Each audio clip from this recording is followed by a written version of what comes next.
এক মিথ্যার নিদারুণ চেতনার প্রতীক। এই ইতিপূর্বে বলে গেল ভারতীয় মিডিয়ার মতো বাংলাদেশে নাকি দুর্দিন এনে দেবে ভারত। আরে ভারত, বাংলাদেশে তুমি দুর্দিন এনে দেওয়ার জন্য কেউ নয়। তোমার সেই দিনটা বোধ করি পার হয়ে গেছে। অনেক অনেক ভুল ও ভ্রান্তি পথের মাঝে তুমি পদচ্যুত হয়েছ। আর ভেবো না বাংলাকে তুমি ঠকাবে। দেখো, তুমি বাংলার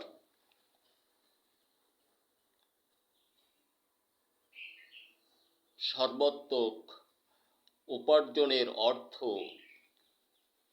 ওই সেদিন থেকে ৭১ থেকে আজকের দিন পর্যন্ত কয়েকদিন হলো শোষণ করতে পারছো না। আজ ৮ মাস ব্যাপী বোধ করি এখনো দূর অভিসন্ধিমূলক তোমরা ব্যবহার করছো। এ দেশ থেকে যারা তোমাদের কাছে ছুটে যাচ্ছে তাদের মাঝ দিয়ে দূর অভিসন্ধিমূলক জালে আবদ্ধ করতেছ ঠিক ওই জীবনগুলা যারা তোমাদের প্রতি স্বর্ণাপন্ন। এটা এ জাতি ভালো করেই জানে ও বোঝে। তবে যারা যাচ্ছে ওরা ওভাবেই যাবে। ওরা ছেড়ে যাওয়া মানুষ, ওদের কর্ম এখন ওইটাই। ওদেরকে জিততে হবে, তোমাদেরকে সহযোগ দিতে হবে। ওই একটি পাখির দুটি ডানা, এমন কৌশল সকল ব্যবহার অন্তে প্রমাণে চলে আসতেছে।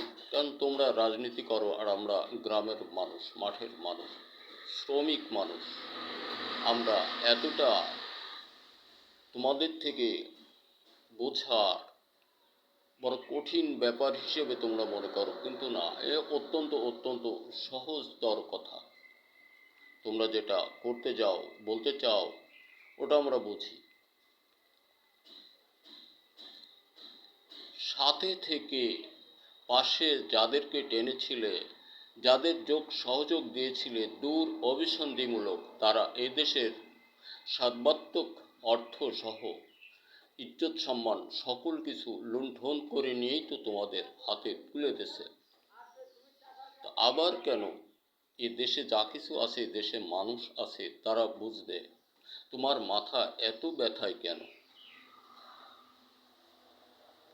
এগুলো তো সাধারণ মানুষ আমরা, আমাদের মাথায় ধরে না। অসাধারণ রাজনীতিবিদ যেগুলো ছিল তারা তো তোমাদের করগত হয়ে গেছে। এখন এই যে ডক্টর ইউনূস সাহেব সহ এমন কিছু মানুষ, তোমরা যাদেরকে একেবারেই অপছন্দনীয় মনে করতে, তারা পছন্দ জগতের শীর্ষে তাদের স্থান। আর বোঝাতে চেয়েও না, নিজেদেরকে বোঝাবার চেষ্টা করো।